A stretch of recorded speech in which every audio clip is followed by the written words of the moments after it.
जी इस वक्त हम जनाब मेन बाजार में खड़े हैं और हमारे साथ जनाब कौम का मुस्तकबिल खड़ा है। जनाब अब्दुल्ला नाम है बेटे का जनाब। तो अब्दुल्ला जी क्या आप सुनाएंगे जी? आपको जी तिलावत सुनाऊंगा, ठीक है। माशाल्लाह जी जी जी बिस्मिल्लाह जी। या इबादियल्लज़ीना आमनू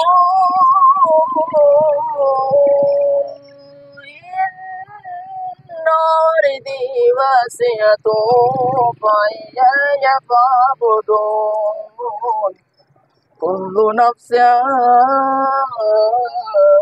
ज़ाइक़ातुल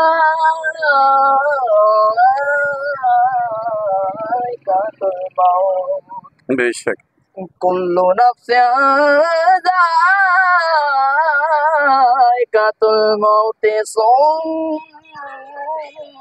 सुम्मा इलैना तुरजऊन। माशाल्लाह जी जज़ाकल्लाह जी। नबी पाक सल्लल्लाहु अलैहि वसल्लम फरमाते हैं जी तुम में से बेहतर है जो कुरान पढ़ता है और पढ़ाता है जी। यूजी न्यूज़ जावा जी जेलम।